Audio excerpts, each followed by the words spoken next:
नमस्कार, बीएसटीवी देख रहे हैं आप। मैं हूं आपके साथ सोनू सेन। आज बात करेंगे देश के सबसे चर्चित कर्नल सोफिया कुरैशी मामले के आरोपी मंत्री विजय शाह की। मोहन कैबिनेट ने मंत्री विजय शाह को अपनी तरफ से एक तरह से आप कह सकते हैं कि बचा लिया है, यानी कि कैबिनेट ने विजय शाह पर केस चलाने की अनुमति नहीं दी है। ऐसे में यह मामला अब राज्यपाल के पास में चला गया है। अभियोजन पर सरकार को 31 अगस्त को सुप्रीम कोर्ट में होने वाली सुनवाई में अपना जवाब देना है। कैबिनेट की इस नामंजूरी पर अब सियासत भी शुरू हो गई है। कांग्रेस ने राष्ट्रपति को पत्र लिखकर कार्रवाई की मांग की है, तो बीजेपी ने कैबिनेट के फैसले का समर्थन किया है। आज इसी मुद्दे पर चर्चा करेंगे। बहुतेरे सवाल हैं जिनका मिलकर जवाब मांगेंगे, लेकिन उससे पहले पूरा मामला समझ लीजिए आप क्या है और किस तरह से पूरी रिपोर्ट तैयार हुई, उसके बाद खास चर्चा। कर्नल सोफिया पर दिए विवादित बयान के मामले में एक बार फिर एमपी की सियासत गर्मा गई है। कांग्रेस ने इसको लेकर राष्ट्रपति को पत्र भी लिख दिया है। दरअसल मोहन कैबिनेट की बैठक में मंत्री विजय शाह पर केस चलाने की अनुमति नहीं दी गई। पूरी कैबिनेट मंत्री विजय शाह के पक्ष में खड़ी रही। कैबिनेट बैठक के बाद 5 सीनियर अफसरों को छोड़कर बाकी अधिकारियों को रूम से बाहर कर दिया गया। इसके बाद एसआईटी रिपोर्ट पर विजय शाह ने मंत्रियों के सामने अपनी सफाई दी। शाह का पक्ष सुनने के बाद मुख्यमंत्री डॉक्टर मोहन यादव ने विजय शाह को भी कक्ष से बाहर कर दिया। फिर कानूनी पहलुओं पर चर्चा कर विजय शाह पर केस चलाने की मंजूरी नहीं दी गई। अब कांग्रेस ने कैबिनेट के इस फैसले पर सवाल खड़े किए हैं। इतना ही नहीं, पीसीसी चीफ जीतू पटवारी ने राष्ट्रपति को पत्र लिखकर कार्रवाई की मांग की है। कर्नल सोफिया जो ऑपरेशन सिंदूर में एक मुख्य भूमिका उन्होंने निभाई थी, उनको आतंकवादी की बहन कहा था। मैं समझता हूँ इससे बड़ा देशद्रोह की बात नहीं हो सकती है कि जो लड़ रहे थे पाकिस्तान से, उनकी सेनाओं से, उसको आतंकवादियों की बहन करना, ये देशद्रोह का मामला है। और कैबिनेट इनको बचाएगी, गवर्नर साहब भी इनको बचाएंगे। लेकिन हमें उम्मीद है कोर्ट से, सुप्रीम कोर्ट से 31 अगस्त को जो उनका फैसला आएगा, उनको हमें पूरी उम्मीद है और विश्वास है कि वो फैसला देंगे और इनको कैबिनेट से जाना पड़ेगा। मोहन कैबिनेट में विजय हुए शाह। अब राज्यपाल के पाले में पहुंची गेंद। कैबिनेट ने नहीं दी केस चलाने की मंजूरी। मंजूरी नहीं देने के पीछे माफी बताई गई वजह। एसआईटी ने सरकार से मांगी थी मंजूरी। मंजूरी नहीं दिए जाने पर शुरू हुई सियासत। कांग्रेस ने सरकार की मंशा पर खड़े किए सवाल। बीजेपी ने कैबिनेट के फैसले का किया स्वागत। एसआईटी की रिपोर्ट कैबिनेट के सामने रखने से पहले सरकार ने अटॉर्नी जनरल की राय भी ली। मामले में 31 अगस्त को सुप्रीम कोर्ट में सुनवाई होगी। इस सुनवाई में सरकार को हलफनामा देकर बताना होगा कि एसआईटी की ओर से केस चलाने की मंजूरी मांगे जाने पर उन्होंने अब तक क्या किया। बीजेपी ने कांग्रेस के बयान पर पलटवार किया। कांग्रेस को जवाब देते हुए बीजेपी ने कैबिनेट के नामंजूरी के फैसले को नियम और प्रावधान के तहत बताया। देखिए, जीतू पटवारी जी केवल एक मीडिया में बने रहने के लिए और एक झूठी मीडिया लोलुपता के लिए एक वो सब हथकंडे अपनाया करते हैं। उनके पत्र में और इस तरह में कोई सच्चाई से कोई लेना देना नहीं होता। सुप्रीम कोर्ट का जो भी आदेश है उसके अवलोकन करने के पश्चात ही ठीक ठीक कहा जा सकेगा। लेकिन कैबिनेट एक्ट के अंदर जो प्रावधान होते हैं उस अनुसार कैबिनेट कोई भी निर्णय लेने के लिए स्वतंत्र होती है। उस अनुसार ही उसमें निर्णय है, उस अनुसार ही उसमें कार्रवाई होगी। अब सबकी नजर 31 अगस्त को सुप्रीम कोर्ट में होने वाली सुनवाई पर टिकी है। इस सुनवाई में सरकार क्या पक्ष रखेगी? हालांकि अभी राज्यपाल के पाले में गेंद है। राज्यपाल कैबिनेट के फैसले को पलट भी सकते हैं। यदि फैसले को बरकरार रखा जाता है तो सरकार के जवाब पर सबकी नजर रहेगी, क्योंकि सरकार के जवाब पर ही सुप्रीम कोर्ट आगे की कार्रवाई को लेकर निर्देश देगी। भोपाल से बीएसटीवी के लिए मनोज राठौर की रिपोर्ट। तो पूरी रिपोर्ट को आपने देखा, समझा किस तरह से कर्नल सोफिया को लेकर सियासत हो रही है। मंत्री विजय शाह को बर्खास्त करने की मांग हो रही है। इसी पर चर्चा करेंगे। हमारे साथ खास मेहमानों का पैनल जुड़ चुका है। आनंद जैन साहब हमारे साथ जुड़ चुके हैं, कांग्रेस के प्रवक्ता हैं। यश भारती जी भी हमारे साथ जुड़ेंगे, राष्ट्रीय प्रवक्ता सपा से। राजीव सोनी जी भी हमारे साथ जुड़ेंगे, वरिष्ठ पत्रकार। सबसे पहला सवाल आनंद जैन साहब आपसे, जिस तरह से मोहन कैबिनेट ने अभियोजन की स्वीकृति नहीं दी, उसके बाद इस मुद्दे को कांग्रेस ने लपक लिया है। अब कांग्रेस सरकार को घेर रही है, मंत्री विजय शाह का इस्तीफा मांग रही है। लेकिन कैबिनेट ने स्पष्ट कर दिया कि इस्तीफे की कोई जरूरत नहीं है। विजय शाह माफी मांग चुके हैं तो अभियोजन की स्वीकृति हम नहीं देंगे। अब क्या रास्ते बचते हैं, क्या विकल्प हैं? मुद्दा लपकने वाली बात नहीं है। ये तो देश की सेना का और कर्नल सोफिया का और एक जाति विशेष का अपमान किया है। आप जवाबदार पद पे होकर आप गलती कर रहे हैं और उसके बाद माफी मांग रहे हैं, और सरकार पूरी तरह बचा रही है। जो भारतीय जनता पार्टी की संस्कृति है कि भ्रष्टाचारियों को बचाना, गलत बयान देने वालों को बचाना। अभी ब्रजभूषण सिंह जी जो दिल्ली में थे उनको बचाया, ऐसे कई मिनिस्टर्स को बचाने की सांस्कृतिक परंपरा है, ऐसा कह सकते हैं भारतीय जनता पार्टी की। तो भारतीय जनता पार्टी को नया काम नहीं कर रही है। गुनाहगारों को अपनी पार्टी में शामिल करके उन्हें क्लीन चिट देने वाली है। देशभक्तों के लिए बोलने वाले के लिए उनको क्लीन चिट देने वाली है। ये भारतीय जनता पार्टी की संस्कृति और परंपरा का हिस्सा है। बिल्कुल, राजनीतिक लड़ाई तो आप लड़ रहे हैं, लेकिन जिस तरह से कॉन्स्टिट्यूशनल क्राइसिस की आप बात कर रहे हैं, तो संवैधानिक रूप से आपके पास क्या रास्ते बचते हैं? क्योंकि 31 अगस्त को सुप्रीम कोर्ट में सुनवाई होनी है। सरकार यही पक्ष रखेगी अपना कि माफी मांग चुके हैं विजय शाह, तो इस्तीफे की जरूरत नहीं है। इसमें कांग्रेस क्या करेगी? ये तो सरकार को करना है, भारतीय जनता पार्टी के लोगों को करना है, नरेंद्र मोदी जी, अमित शाह को और मोहन यादव जी को करना है कि जिस अनुशासन और जिस शुचिता की बात भारतीय जनता पार्टी करती आई है, अपने आप को देशभक्त पार्टी बताने वाली, देश को कांग्रेसियों को गाली बकने वाली है, गद्दार कहने वाली पार्टी अब कहां खड़ी है? खुद का आकलन करें वो कि वो कहां खड़े हैं देशभक्ति के नाम पे। एक मंत्री को बचा रहे, इससे शर्मनाक बात नहीं हो सकती। हर मंत्रियों को ये बचाते हैं, चाहे ब्रजभूषण सिंह जी हो, चाहे विजय शाह जी, और ये विजय शाह पहली बार थोड़ी कर रहे हैं, ये तो कई बार गलती कर चुके हैं। तो इनको बचाने का उद्देश्य क्या है भारतीय जनता पार्टी का? पहले तो भारतीय जनता पार्टी को स्पष्टीकरण देना चाहिए। कांग्रेस तो देशभक्ति के खिलाफ जो उन्होंने बात कही है, कर्नल सोफिया के खिलाफ बात कही है, उसके खिलाफ आवाज उठा रही है। तो कांग्रेस इस आवाज को उठाने का स्तर क्या होगा? अब आगे क्या रणनीति बनाएंगे आप? किस स्तर पर प्रदर्शन करेंगे, विरोध करेंगे, जनता के बीच कैसे जाएंगे आप? जनता को बताइए आप कि मोहन कैबिनेट में एक ऐसा मंत्री है जो सेना के अधिकारियों का अपमान करता है, सेना के अधिकारियों को, उनके धर्म को लेकर विवादित टिप्पणी करता है। तो उस राजनीतिक लड़ाई की मैं बात कर रहा हूं आपसे। नहीं, 31 अगस्त के बाद ही उस पर कुछ प्लानिंग होगा, पर जो क्रिया और जो कर्म उन्होंने किया है वो तो पूरे देश के मीडिया ने बताया है। तो मीडिया का धन्यवाद देता हूं कि पहले देशभक्ति पार्टी को बताने वाली को उसका चरित्र उजागर किया है मीडिया के साथियों ने, और सबसे ज्यादा ये चलाया है पूरे मध्य प्रदेश में और देश में कि देश के मंत्री भी ऐसे हो सकते हैं। अभी जगदीश जेवड़ा जी की तो बाकी है, जो मुख्यमंत्री है, जिन्होंने देश के सेना के चरणों में मोदी जी को नतमस्तक कर दिया, मोदी जी के चरणों में नतमस्तक कर दिया, वो बयान पे तो अभी कोई कार्रवाई नहीं हुई है। तो ये तो मैंने कहा ना, ये भारतीय जनता पार्टी का चरित्र है।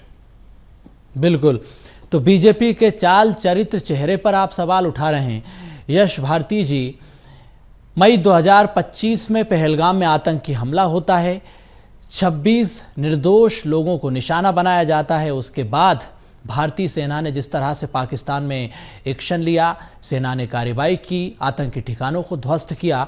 उसके बाद इस ऐतिहासिक उपलब्धि को लेकर जब कर्नल सोफिया और अन्य सैन्य अधिकारी आए, इस उपलब्धि को बताया, तो उसी को लेकर मंत्री विजय शाह ने विवादित बयान दिया, उनके धर्म को आतंकियों के धर्म से जोड़ा, विवादित टिप्पणी की। उसके बाद देश भर में विरोध प्रदर्शन हुए, विजय शाह के इस्तीफे की मांग की गई। लेकिन अब मोहन सरकार इस्तीफा नहीं चाहती है।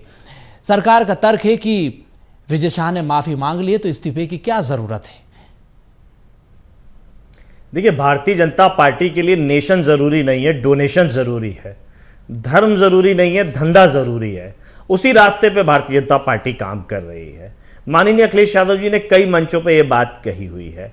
अब जो रास्ता भारतीय जनता पार्टी ने चुना, उस रास्ते से कैसे भटकेगी वो? विजय शाह तो सेना का अपमान करते हैं। इनके 5वें राष्ट्रीय अध्यक्ष बंगारू लक्ष्मण राष्ट्रीय कार्यालय में बैठ के देश की दलाली करते हुए पकड़े जा चुके हैं। उन्होंने माफी नहीं मांगी, भारतीय जनता पार्टी ने माफी नहीं मांगी। जब सुप्रीम कोर्ट ने संज्ञान स्वयं लिया, तब जाकर के कहीं FIR हो पाई विजय शाह पे।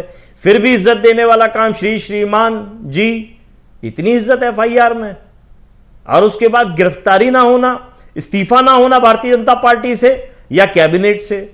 वो व्यक्ति जो देश की सेना का अपमान करता हो, वो मध्य प्रदेश सरकार के कैबिनेट में बैठ करके प्रदेश के फैसले ले रहा है।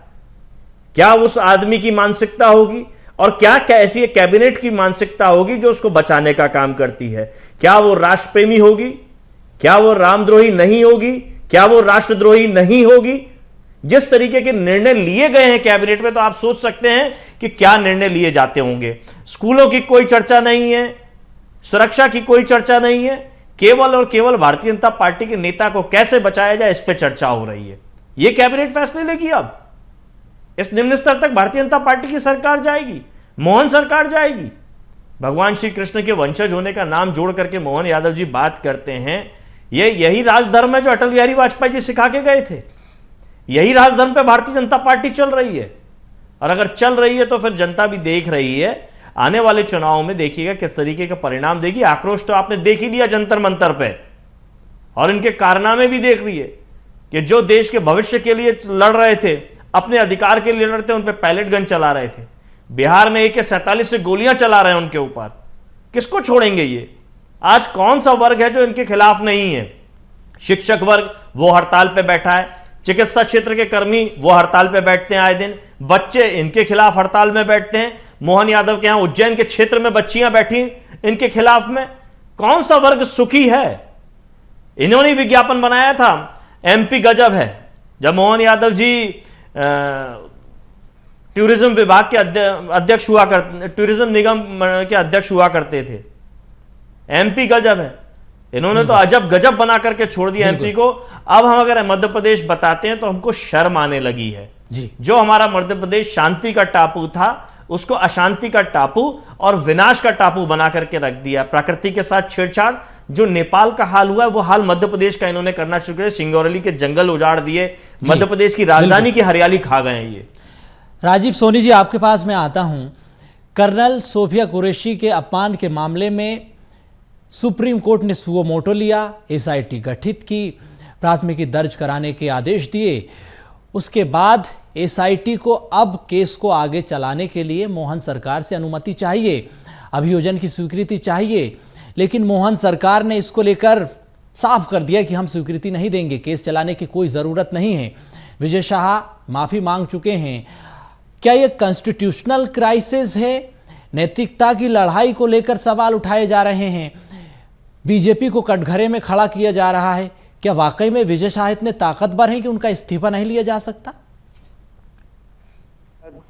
ये सारे सवाल आपके मतलब ये मौजूद हैं और सामने दिख रहे हैं। इस 1.25 साल से ये मामला चल रहा है जी, और अभी तक विजय शाह कई मामलों में विवादित बयान दे चुके हैं और कई और देश भर की मीडिया में वो सुर्खियों में रह चुके हैं। सवाल ये है कि इस बार वो सेना की एक बड़ी कर्नल सोफिया पे उनका ये इस तरह का अमर्यादित बयान जिसको कह रहे हैं अपन, बिल्कुल उनका आचरण जो लग रहा है वो मंत्री पद के अनुकूल नहीं लगता है। ऐसे बयान देकर वो ये कहीं से साबित नहीं होता कि वो मध्य प्रदेश सरकार के 8 करोड़ जनता के प्रतिनिधि के बतौर वो एक मंत्री की हैसियत से इस तरह के बयान दे रहे हैं। छिचोरा टाइप का बयान। वो पहले भी कई बार इस तरह के बयान दे चुके हैं, लेकिन इस बार अच्छा। और देखिए आप पूरे देश भर में इसकी आलोचना हुई, मीडिया में आलोचना हुई, और लेकिन एक मार्के की बात यह है कि सेना की तरफ से अभी तक किसी का ऐसा बयान नहीं आया। अदरवाइज विजय शाह शायद अभी जिस तरह से कुर्सी पे हैं वो कुर्सी पे ना बचते, क्योंकि सेना अगर इस मामले में सेना का कोई पदाधिकारी या सेना का कोई अफसर इस तरह से आलोचना करता तो फिर उनको बचाना मुश्किल रहता। और अब रही बात यह कि संवैधानिक संकट क्या है, वो तो कानून अपना काम कर रहा है, सुप्रीम कोर्ट बाकायदा उसकी निगरानी कर रही है। और अब 31 तारीख को सरकार, मध्य प्रदेश सरकार अपना जो भी फैसला है वो सुप्रीम कोर्ट के सामने रखेगी और उसके बाद इसका फैसला हो जाएगा। लेकिन नैतिकता की बात तो है। नैतिकता के आधार पर हमारे देश में कई बार ऐसे उदाहरण मौजूद हैं जब नेताओं ने अपनी मतलब मर्यादा और उसके आधार पर, नैतिकता के आधार पर अपना निर्णय पेश किया है। तो इस मामले में ये थोड़ा सा ज्यादा हो गया। विजय शाह को खुद आगे होके इस मामले में अपना निर्णय बता देना था देश को, तो शायद ज्यादा सम्मानजनक होता उनके लिए। बिल्कुल। जैन साहब, सरकार तो अपनी नैतिकता दिखा चुकी है, इस्तीफा भी नहीं होगा, मंत्रिमंडल से भी बाहर नहीं करेंगे और बाकायदा बीजेपी में बने रहेंगे। आखिर इसके पीछे क्या वजह हो सकती है कि सरकार इस पर कोई एक्शन नहीं ले रही है, खामोशी बरत रही है? कहा ना, चोर चोर जितने चोर हैं, चोरों की टोली है, अली बाबा 40 चोरों की टोली है। ये सब भ्रष्टाचार में लिप्त है। कभी एक मंत्री को हटाएंगे तो दूसरे की पोल खुलेगी। तो ये भारतीय जनता पार्टी का ट्रेंड देखिए, सेंट्रल से लेके हर स्टेट में, कि ये अपने दागी मंत्रियों को, भ्रष्टाचारी मंत्रियों को हमेशा बचाते आए हुए हैं। क्योंकि ये एक संगठित गिरोह की तरह काम कर रही है भारतीय जनता पार्टी, कि भ्रष्टाचारी हो। इनके जो कैलाश विजयवर्गीय जी हैं, उन्होंने महिलाओं के लिए क्या क्या शब्दों का इस्तेमाल किया। ब्रजभूषण सिंह जी ने आखिरी में आके क्या अपने खिलाड़ी के साथ क्या दुर्व्यवहार किया, उसके लिए कितनी खिलाड़ी दिल्ली के वहां पर धरना प्रदर्शन किया, पर उन्होंने इस पे एक्शन नहीं लिया। तो ये चरित्र बताता है भारतीय जनता पार्टी का कि ये एक संगठित गिरोह की तरह काम करता है और अपने व्यक्तियों को बचाता है, भले ही वो चोर हो या कोई भी घटनाक्रम में लिप्त हो। आज तक के इतिहास में 14 साल में एक भी दागी मंत्री धर्मेंद्र प्रधान को छोड़ दें कि उसके अलावा कोई भी भ्रष्टाचारी व्यक्ति का इस्तीफा भारतीय जनता पार्टी ने लिया हो। तो सरदार से लेके नीचे तक सब एक गिरोह के तरह काम कर रहे हैं। इसलिए एक दूसरे की पोल सबको मालूम है कि एक को हटाएंगे तो दूसरा हमारी पोल खोल देगा।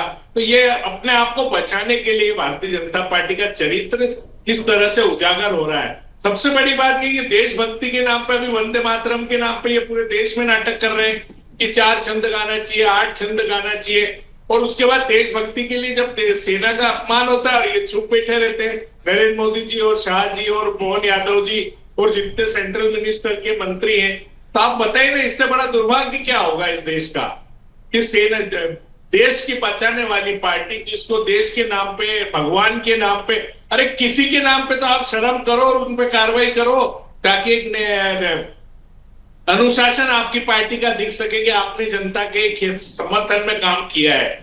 जनता, आपने काले कानून के तहत किसानों का आतंकवादी बोला, सेना को आपने सोफिया कुरैशी के लिए अपमानजनक बयान दिए, दूसरी महिलाओं के लिए आपने अपमानजनक शब्द कहे भारतीय जनता पार्टी के मंत्री और केंद्रीय मंत्रियों ने।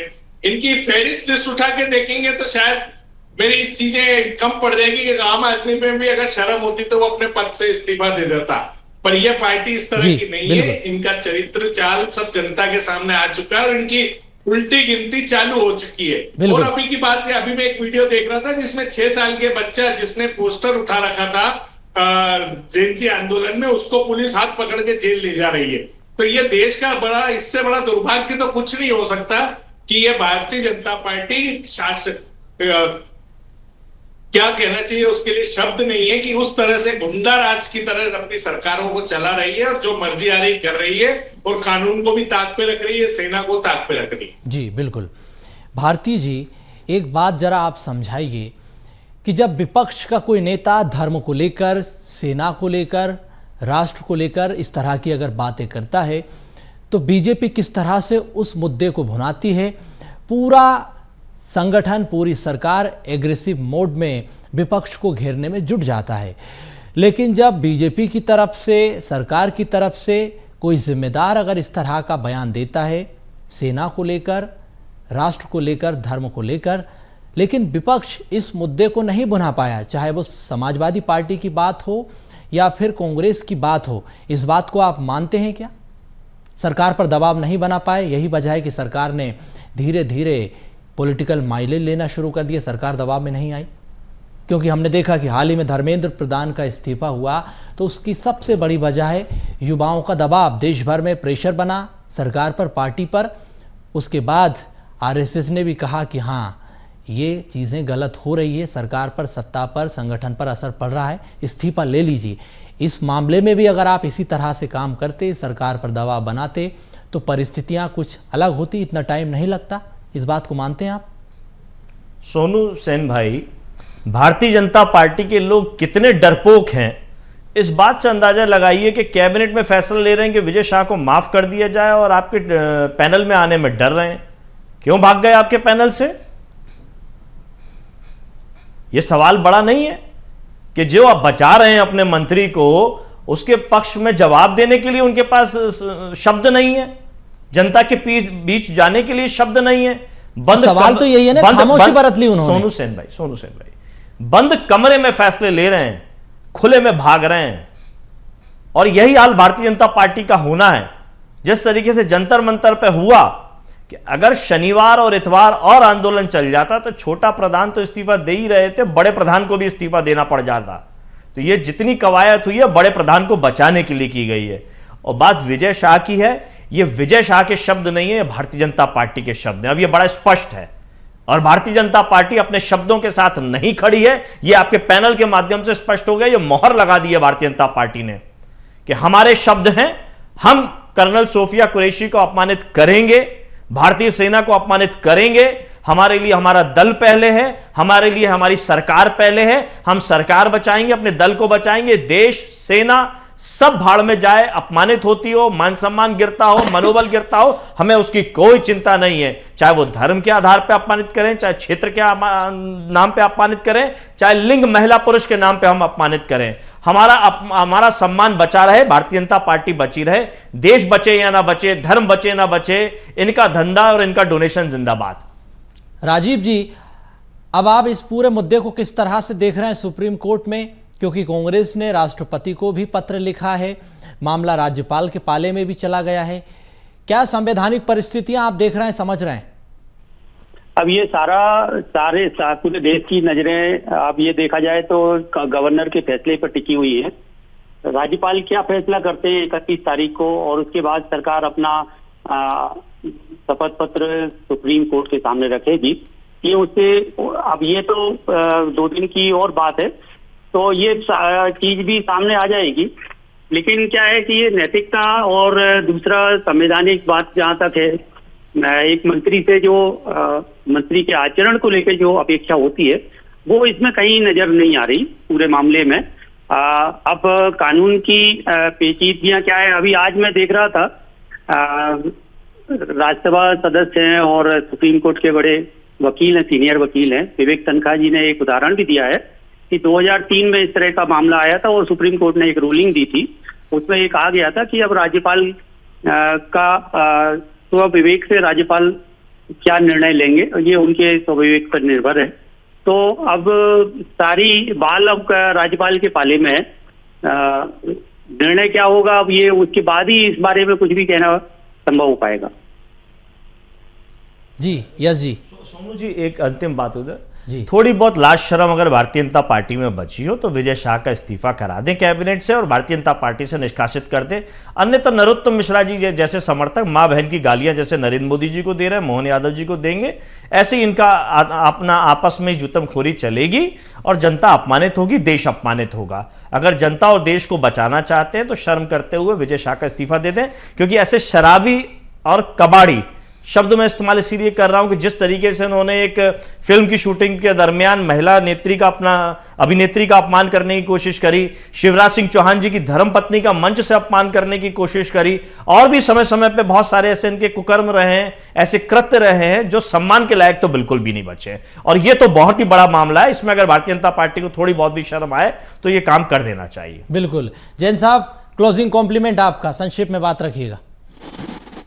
ये शर्म तो है ही क्या इनके पास, ये एक मंत्री को थोड़ी बचा रहे। फेरिस्त है, मैंने आपको बताई ना, अगर आप 14 साल में लिस्ट निकालेंगे तो कम से कम 50 मंत्री ऐसे होंगे जिनके कहीं ना कहीं कंट्रोवर्शियल बयान महिलाओं को लेके, देश को लेके, परिवार को लेके, किसी की व्यक्तिगत टिप्पणी को लेके है। तो इनमें शर्म तो है ही नहीं। ये शर्म तो 14 साल जब से शासन कर रहे हैं, एक आक्रांता की तरह शासन कर रहे हैं, इसलिए इनको कोई डर नहीं है, कोई शर्म नहीं है, कोई कानून की चिंता नहीं है, कोई जनता की चिंता नहीं है, क्योंकि इन्होंने सबको ताक पे रख दिया। महिलाओं को, किसानों को, युवाओं को, सभी आप उनकी लिस्ट देखिए, इनके कुकर में जो आप बोल रहे हैं भारती जी, ये बिल्कुल कुकर में भी बिल्कुल लंबी लिस्ट है। और बिल्कुल उसका जैन साहब, बड़ा समय की बड़ा कमी है, चर्चा को यहीं पर विराम देना होगा। बहुत शुक्रिया, आप सभी मेहमान इस खास चर्चा में शामिल हुए। तो कर्नल सोफिया कुरैशी के मामले को लेकर मोहन सरकार स्पष्ट कर चुकी है। कैबिनेट ने इसको लेकर क्लियर कर दिया कि हम अभियोजन की स्वीकृति नहीं देंगे, यानी कि केस आगे चलाने को लेकर फैसला नहीं लेंगे। फिलहाल सभी की नजरें अब सुप्रीम कोर्ट पर टिकी हुई है। 31 अगस्त को इस पर सुनवाई होनी है। राज्यपाल पर सबकी निगाहें हैं। आज की खास चर्चा में इतना ही। नमस्कार।